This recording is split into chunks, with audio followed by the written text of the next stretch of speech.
everybody. Happy Sunday. Welcome. I am Gina with Advantage College Planning. I am super excited because I'm joined this evening by my colleague Arielle. We Hi. get to hang out every day in our Apex office, which is really great. And so we are going to chat tonight a little bit about the college admissions process. So once your student has applied, what happens? How is that application reviewed? What is important in the process? We all know that grades matter. There's a lot of discussion about test scores, which we're going to talk about tonight. But what else? What are the other factors? What is this holistic admissions that sometimes you hear people talking about when you're going on campus tours?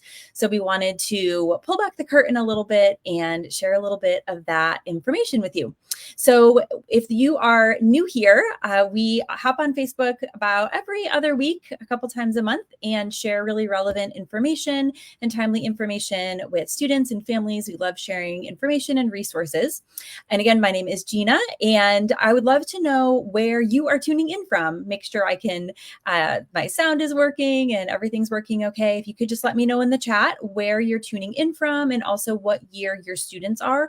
It's really helpful for Arielle and I to know where you are in this process so we can be giving you information that's really most relevant and timely to you and where you are in this process. So definitely go ahead and share that. Let us know. Make sure the sound is working. You can give us a thumbs up if everything is coming through.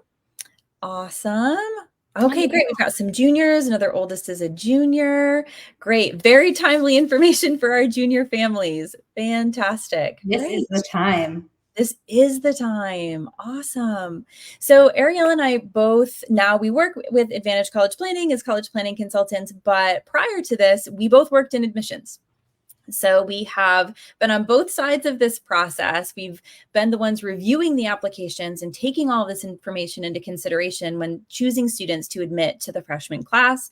And now we're on the other side, helping our students really put their best foot forward. And so we thought it would be helpful tonight to share with you what colleges are looking for and how important different aspects of the application process is. But before we get into that, we thought it would be helpful just to give you an overview of kind of what we're seeing right now with admissions.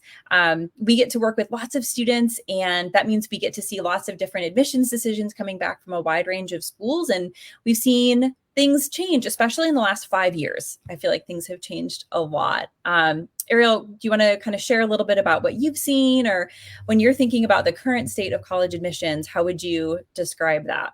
Yeah, there's been a lot of change. 5 years, yeah.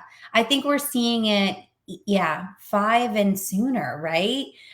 Even most recently with this class, we're noting all of this when we're working with students. We're seeing, as Gina said, those admissions data points roll in too, and understanding how universities are shaping their class, what they're kind of leaning into, and what the shifts might be from an admissions standpoint. We're going to talk a little bit about that tonight, where we see maybe institutional priority shift, testing. That's been like an ever evolving thing the past few years.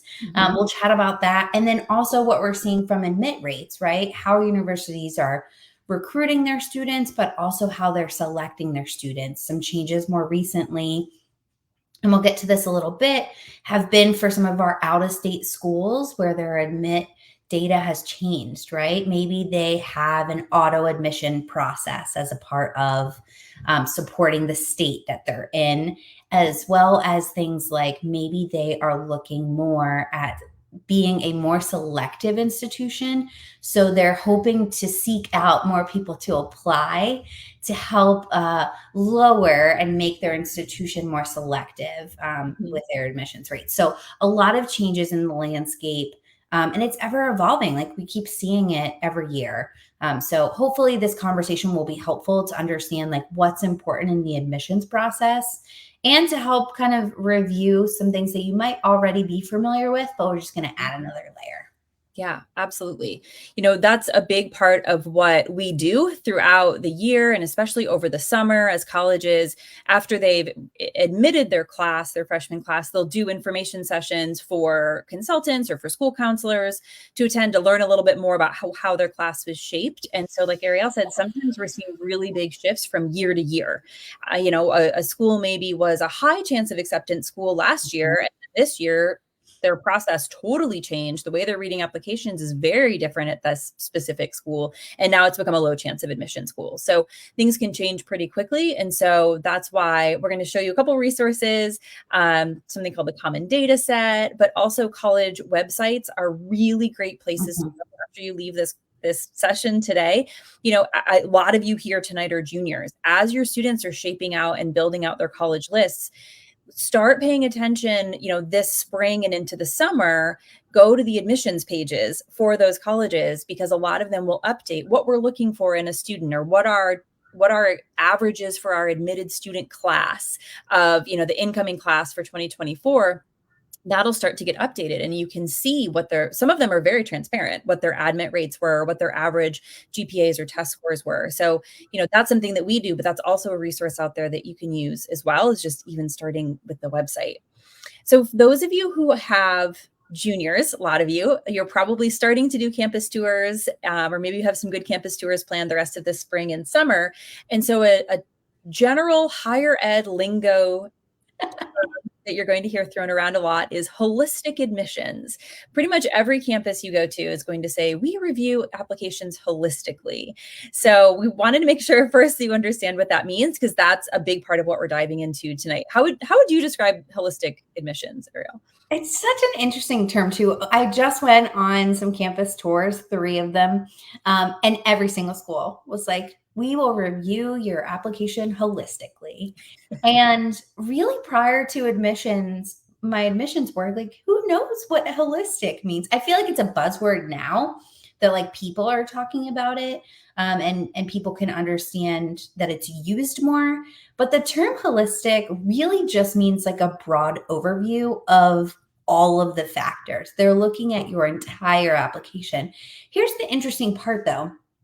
In my recent visits, and maybe you might feel the same, Gina, is I don't recall someone using a term that is different than holistic, meaning Right. the opposite of it, right? Like I haven't come to an info session where the application reader is like, we are looking at your application with a formula. Now, that's how admissions used to be, right? It used to be this chart that was this GPA and this test score equals this. And they used to be color coded in. Do you remember that? Mm-hmm. Yeah.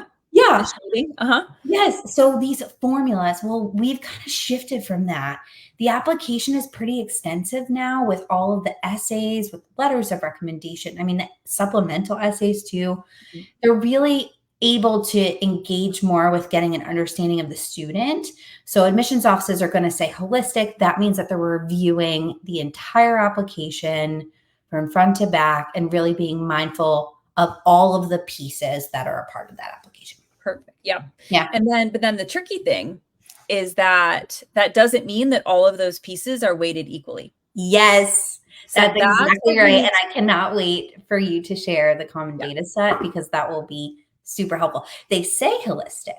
Right. But are they? So yeah, colleges love their data, right? Yeah. So there is a whole office within the college or university campus that is an institutional data focused office. It is their job to collect and maintain and track the data for all these different aspects of the campus. And a big part of that is admissions, enrollment, and persistence. So admissions is literally the point of the students being a prospective student, how many of them apply, of the students who apply, what percentage are admitted, and then of the students who are admitted, what percentage enroll. So then that's the enrollment piece, also known as yield, which we'll get to.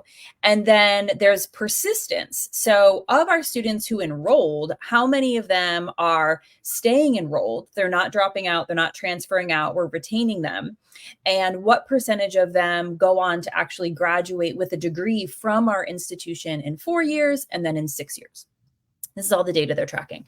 So we also find data very interesting in our office. And so there is a resource that you can use, which is called the Common Data Set, that is available for anyone to look up. And so I'm actually going to share my screen, and I'm going to I love show that you. you're doing this. I tell my families all the time, I'm like, what you want to Data set. find is the common data set. You want to search for it. Some schools will hide it a little bit. Some schools are like, oh, there it is, click. Yep. But so worth it. So my go-to, if I'm having trouble finding it just from the actual college's website, I also will just, there's a school I really want to see and I can't find it on their website, I'll just Google X university common data set, and it'll bring you up to that school's information. This is a blank PDF that the schools use to fill out. So this is all of the information that schools are supposed to be collecting and then reporting out if they receive and then award federal student aid to their students. They're supposed to collect this. Now, some schools will release it as soon as they have it ready. Some schools will wait until they've admitted their current class, and then all of a sudden you'll see it pop up on their website. And also please note the dates on here. So this is the common data set is being filled out right now for the 2023-2024 cycle. So the data that we're collecting, or that colleges are going to be collecting and then reporting out on, will be this year's sophomores. Right. So the common data set data is always a good year or two behind. So you have to take it with a grain of salt, but it is the most up-to-date information often that you can find, unless a school is super transparent on their website. Yeah. So I'm not going to take you through all 50 pages of the common data set. We are going to skip to first page 13. Because page 13 is usually about where this section begins, the first year admission section. This is really the part that we pay the most attention to when we're thinking about the application process. And this is how we get those admit percentages. So what is your admissions rate? We can see broken down by male and female, application, and then admit, and then enrolled. And then we can see all students kind of all together, who was admitted and who enrolled. So you can use that to figure out percentages for admissions rates. And then once you get down to this next section, some schools will show the percentage of students who are admitted in state versus out of state. Not all schools will report on this, but when they do, again, we pay very close attention to that, especially for our students who are applying outside of the state of North Carolina. Some schools will include their wait list information. So that's something to pay attention to. Usually those numbers are pretty big for the number of students who are offered spots, and then small for the students who are actually admitted off the wait list. Yeah. But then we get down here into section C5. That's another one that I always like to make sure families know about. Oftentimes this time of year, or, a little earlier, about February, is when students in our area in North Carolina are typically registering for classes. And that's when we start getting a lot of questions about how many years of world language do I really need? How many years of this do I really need if I'm applying to such and such school? And I'll give my best advice. Sometimes the student kind of balks at that. And then I'll pull up the common data set and I'll say, well, this university that you're interested in, they require a minimum of X, but they're recommending that you have Y. So realistically, in order to be a competitive applicant at this university, you probably need to be over here in the units recommended column if that's something that the university shares. So always pay attention to that when you're thinking about your course planning. But then the real money page starts on page 16. And so this is where we're going to be spending a bit more time tonight.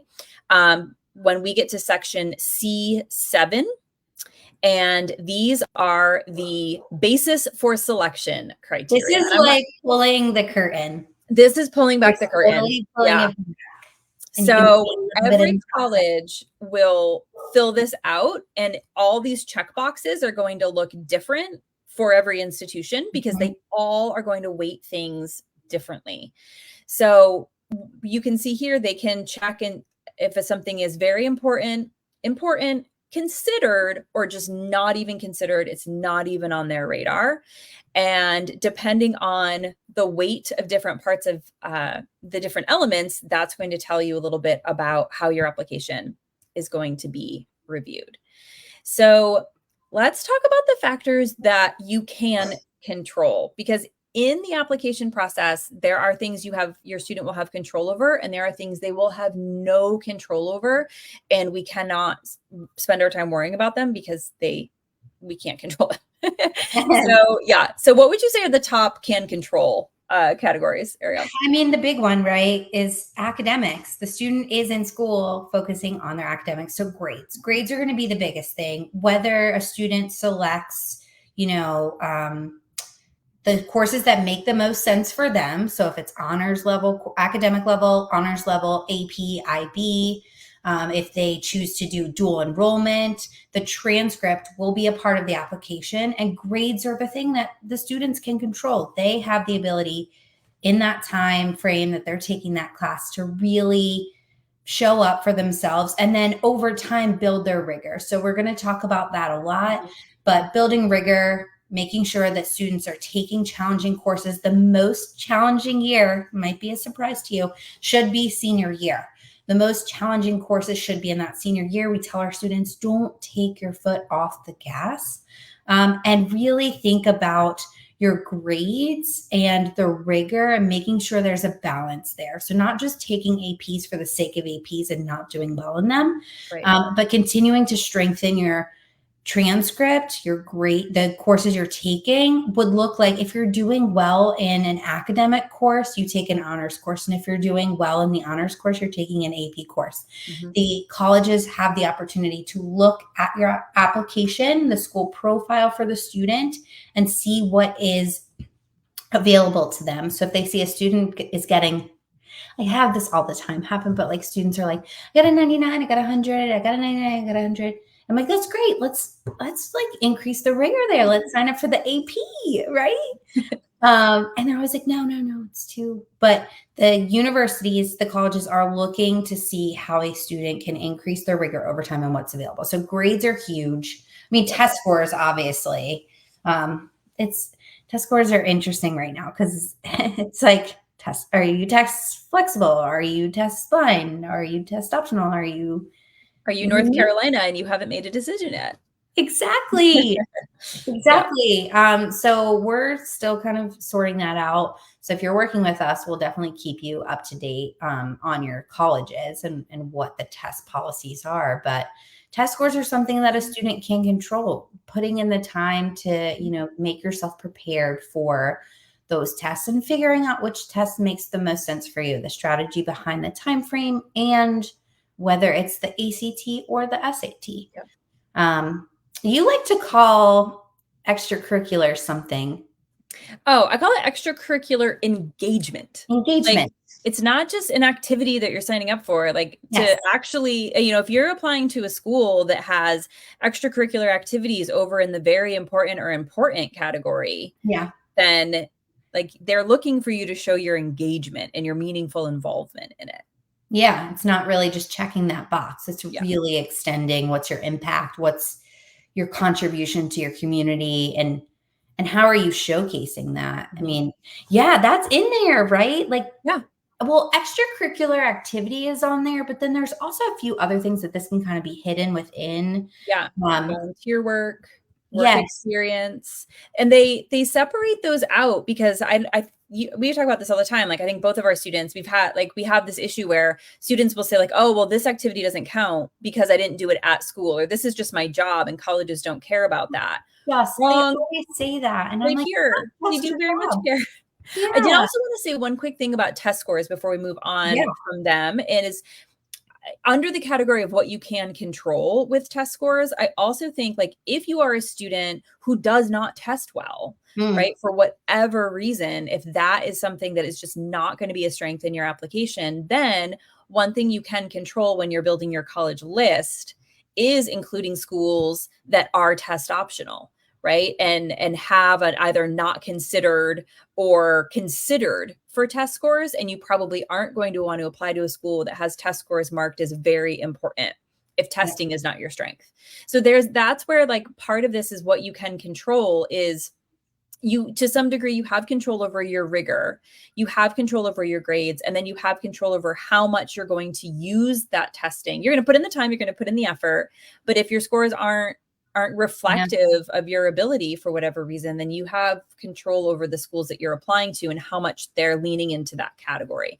I would say that for most of the common data sets that we look at, the very important tends to be rigor, academic GPA, and character.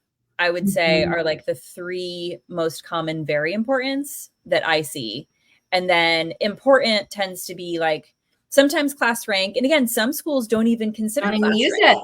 Yeah. So for those of you who are in schools that are crazy competitive and you are killing it, but your class rank doesn't necessarily reflect that because you're just in this crazy competitive school, right? Then that's something to look at. There are some schools that don't even look at class rank. They couldn't care less about that. Great. That's a huge bonus for you. So things you can control: grades, rigor, to some degree, your testing, character. Character comes up a lot. And I think that we used to call that leadership back in the day. Yeah. Right? Like, are you a leader? Yeah. Are you a leader?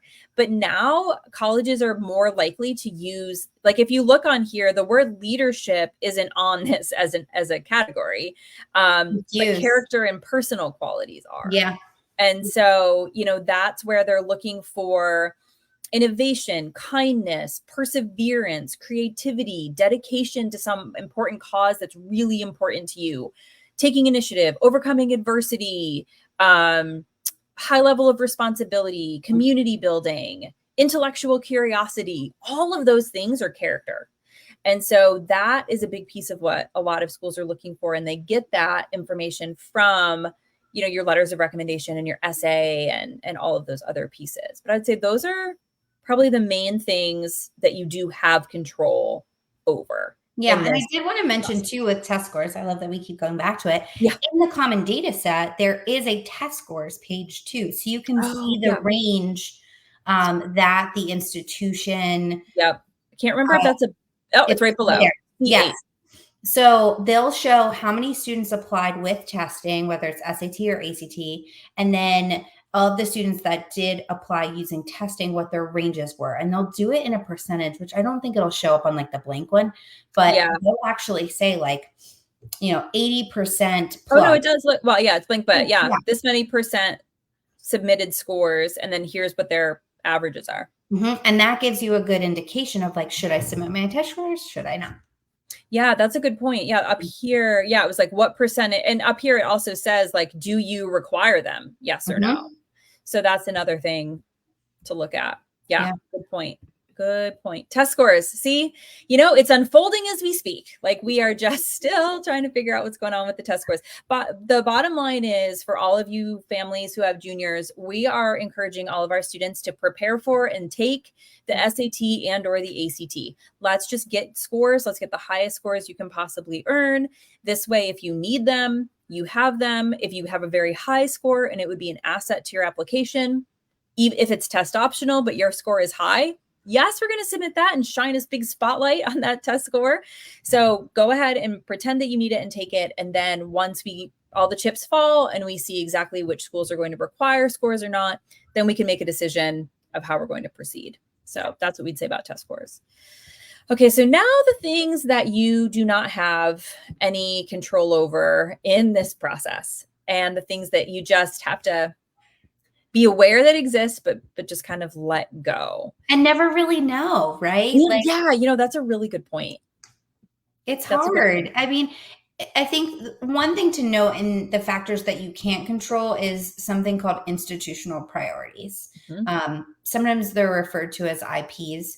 It's really hard because they're ever changing. And basically that's the university mission, or maybe their strategic plan for that cycle. And sometimes strategic plans could be a 5-year plan. Sometimes it could be a 5-year plan, but then they hold on to like one specific institutional priority. And then it goes into technically like a 10-year plan. And those can be things like geographic diversity. That's really popular with campuses who want to recruit students from across the state, right? So geographic diversity of county, geographic diversity of state. So maybe they want to make sure that each year they have students that are from a specific region of the US. And then what does geographic diversity look like internationally? What's their international pool look like? And where do they want to keep that number? Mm-hmm. That's one that you don't have control over. You're not going to like move to some state because you don't know what the state is Right. that they Right. want. It's just Yeah, hard. that's a good point. Yeah, it could be. I always use Nebraska, like no hate on Nebraska. I don't know why. That's just like the first one that comes to mind when I think of somewhere that's like, oh, kind of an odd. I lean into South Dakota. It's like you That's need to, probably geographically, yeah, in terms of like per capita, maybe that might be even more rare. But yeah. yeah, like I think, there are schools that pride themselves on having students from all 50 states. And so if all the students who were from Nebraska or South Dakota graduated, then guess what? Like that student who applied from one of those states this year is going to get a second look because that's a priority for the institution. Colleges are businesses. If you've joined my Facebook Lives before, you've heard me say that before. Colleges are businesses and they are making decisions that are going to benefit them as an institution financially so that they can continue to invest in the different areas of that business that they need to invest in to keep themselves successful. That is just the nature of business. And so unfortunately for students, that makes a process that students think should be really fair feel unfair sometimes. And that really is the reality of it. And that's where the institutional priorities come in. So I would say, geographic diversity, state residence, that's not something you have control over. So like Arielle said at the top of this call, there are some states last year that here in the Southeast that implemented new policies where they wanted to really prioritize admitting students specifically from their state to their public flagship institutions. And so they enacted statewide policies to automatically admit students who meet certain academic criteria into the flagship. Great for those students, great for that priority for that state and for those universities, but tough for our out-of-state students. But our out-of-state students have no control over that, right? Like that's not something you can change. First generation students or alumni relation, also known as legacy admissions. So this is something, again, that sometimes students will say, oh, well, I'm a legacy of this institution, or I'm a 5-time legacy of this institution. My family has been going to the same school for generations. And that's great. And if there is, if that is a factor that the school considers, you can look at that.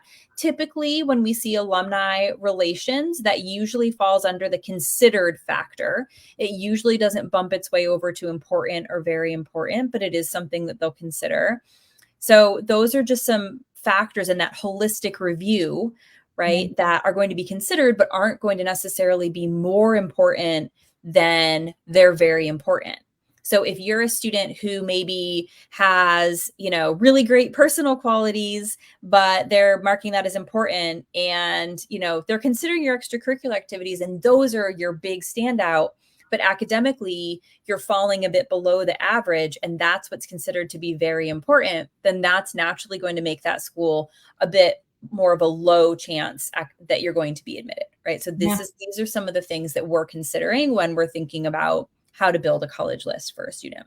Yeah. And when we look at the talent and ability category in the common data set, that's where I think about a factor you can't control, right? It's like, think about athletics, college athletics. Think about audition programs. Like there might be a music department and they are now graduating, insert any instrument, right? And now that they've graduated that student who played the tuba, they need someone to fill their department. So that might be an institutional priority for that talent and ability. So think about something you have to audition for, try out for. Those are things that you can't control because the university, all of those activities still need to function. So those are students that could be recruited for that talent or ability that they bring. Yeah. There's one factor that you can control that we missed that I do want to highlight. Oh, yes. And that's level of applicants' interest. Yes. This is my all the way at the bottom for so we missed it. Yeah. So what does this mean? Level of interest. This is my favorite thing to go to common data set for, specifically when students are talking about campus visits. So a lot of times, and I just had this happen recently too, where a student was like, I need to make sure that I go to their office and then I talk to someone and that they know that I'm there for my official visit. And I was like, oh, they actually don't track demonstrated interest. And then I realized that the student wasn't aware of what that meant. So demonstrated interest, demonstrated engagement, whatever you want to call it, but the level of applicants' interest is what it's included on the common data set. And that means, does the institution take into account when you visit, when you open an email, when you schedule a time to talk to an admissions counselor? Most schools do not track that. Most schools do not have it. It's in the not considered category. But there are institutions that do consider it. And if that's the case, then we can really make sure that we are open to making a genuine connection with the school through a variety of different ways that will help increase your interest in if it's the right fit for you. Mm-hmm. And it will help the university see as well if you're the right fit for them. Some institutions, this is a big part of their application process. So here in the common data set, level of applicants' interest is a go-to spot to know, especially before you visit campus, because sometimes parents will say, oh, I only got on the self-guided tour and I didn't get in the official visit. So I need to stop by the admissions office and make sure that they know that I'm there. Right. If it's not considered in here, then it doesn't matter. Yep. Yeah. Perfect. So let's talk about how to strengthen. There, now we're back. Let's talk about a couple of tips to strengthen your application. So we've given you some good resources, right? As you're developing your college list, go to that college's website, go to their admissions page, look to see if they're being transparent about any of the data around their admitted students. When you go and visit those college campuses, right? Like that's also information that you can ask, you can talk to them. Sometimes they're doing an info session. They might give you some of that data during an info session, and definitely use that common data set, pour through that. That's also really helpful to find. But once you're ready to apply, we have kind of 4 tips to leave you with of things you can do to really, in general, strengthen your application, to highlight some of the things we talked about tonight. You want to take number 1, Arielle? Sure. I think we kind of alluded to it at the beginning of what you can control: grades. So really lean in to take those rigorous courses. For families that your children and students are juniors, now's the time to say like, hey, especially if they already registered, they still have the opportunity to change classes. Make sure that they're not taking the easy route and just having what makes sense for them, right? If they are looking at more selective institutions, that they are filling out. I was just at a selective institution this past week, and they said their expectation is that students take all 5 core courses for all 4 years. That 5th one, if you're like, what is that 5th one, is foreign language. So just keep that in mind. Continue with that rigor, challenging through senior year. Yep. So second one gets to the test scores. So prepare for them. So a lot of times students are just like, whatever, I'm just going to go in cold and see what happens. Okay, that's fine. But then you should probably plan on doing some prep and retesting so you can get a super score, right? Because if this is something that can potentially make or break your application, if it's a school that does consider test scores, it's important to put in some time and effort, at the very least, to get familiar with the format of the test. The new SAT is a digital test. This is completely different than how students have taken standardized tests before because it's adaptive. There are free sample tests that students can take through the College Board, even just to give them some familiarity to what the pacing is going to look like. ACT offers some free tests as well, just to get familiar, so you're not walking in on that first day and having no idea what's going on. And then that's going to impact your score because you're kind of fumbling and you can't even really show what you know because you don't know how to manage your time. So do the best that you can. Also for AP exams. So I want to throw the AP exams in there because we're April 7th. AP exams start in 1 month. So it is time. Now is a good time for your students to start reviewing. If your student scores well on their AP exam, they earn at least a 3, a 4, or a 5. Not only will that potentially strengthen their college application because we'll put a little spotlight on those 4s and 5s, but they also could earn college credit for those classes, which would be really great. So definitely put in that effort for prepping for any of the tests that your student has. They need to put in that effort this year. Yeah, I think increasing depth is another one too. as it relates to activities. So we used to kind of use this term in admissions called well-rounded, right? You probably hear it all the time. Parents on the call are like, my student has to be well-rounded. They have to be involved in this and this and this, and like pick and choose all these different activities. That's really shifted to a term like well lopsided, meaning there's an expectation now that a student kind of drills in and has more depth in activities. So thinking about that T, the breadth is here, but the depth, they're really honing in on, if something's really meaningful to them, if it's important, whether it's something they just enjoy to do, or if it's something that is academically focused based on their major, if they know. But regardless of those things, if it's something that they enjoy, have them continue to level up. Is that, running for a position? Is that deepening maybe the group connection? Is that expanding? I've had this recently where like maybe there's a club at one school, but students have expanded it to another school. Yep. So really leaning into that is huge. Yeah, I did a Facebook Live. The last one I did a couple of weeks ago was around summer activities and thinking about expanding and kind of exploring a little bit more. So if you didn't catch that, it's recorded. Go watch it. Awesome. So tip number 4, last and least, is visit campus. So visiting campus is going to help you in so many ways, more than what you can just get on the website. Number 1, if the school tracks demonstrated interest, you're going to be getting those bonus points, right? It's not like that, but you'll be getting that credit for visiting the campus. But number 2, you and your student are going to really be able to get a sense of how well does this school match my student? Mm-hmm. I think that that's an important way to look at it. You have to remember you're the consumer here. You're the one who's going to be paying for this. This is a service, and it's an opportunity and experience that you are paying for. So it's really important to make sure that not only does the student fit the school, but that the school fits the student. Because at the end of the day, that's the most important thing. That's going to make the student the happiest and most successful, is if it's a match on both sides. So really making sure that the student and the school are a good fit and a good match. That's really key in this process. Yeah. So bottom line, right? What matters in college admission? A lot of things matter. Grades and test scores, the quantifiable data, is still going to be the top area of consideration for the colleges, because they're wanting to make sure they're admitting students who are going to be ready to hit that rigor that school, that level that the school is at, and run with it. And they're going to be able to persist and graduate, because again, they're tracking that data. But they also are building communities. And so that's where, especially when we are talking about highly selective admission, that's really where students start to differentiate themselves, is with this holistic review. There are a lot of students who are academically prepared to be successful at these institutions.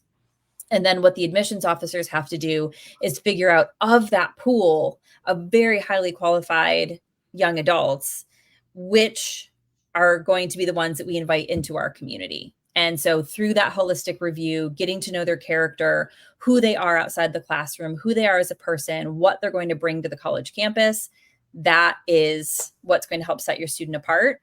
But at the end of the day, there will be things that your student has no control over. Admissions will not be always fair. And if your student is not admitted to a school that they really wanted to be admitted to, and they felt like they were competitive for, it wasn't their fault, and there's nothing they could have done differently, and they put in their best effort, but it just wasn't a fit for that school for whatever reason for that year. And it's hard not to take personally, but that's the truth. Yeah. Yeah. So I'll open it up for Q&A. So in the chat where you let me know that you had so many juniors, although there was a sophomore in there, which is awesome. Yeah. We saw a sophomore popping in. So if you have any questions, you can go ahead and put those in the chat. And while you are taking a moment to do that, I'll just let you know that I'll be back on April 21st. So for all you junior parents, I will be back on April 21st talking about letters of recommendation. We really encourage students to start talking to teachers about those usually in May. And there is a way to get a really strong letter in terms of the way that you ask. So just wanted to give you some advice about that. Oh, and a freshman. Awesome. Yeah, we have a freshman. This is great. Yeah. The earlier you can start planning ahead and getting familiar with the information, the better. So yeah. And those letters of recommendation are key right now, because once senior year starts, the teachers have already gotten their list together. So now is the time. So I'm excited that you're going to be chatting about that. Oh, another freshman. Hey. All right. Awesome. Well, thank you all so much for joining us, and hope you have a great end of your weekend, start to your week, and we'll see you back here in a couple weeks. Have a good one. Oh, Karen. Karen had a quick question. Karen says, any tips about essay writing? Ooh, great question, Karen. Awesome.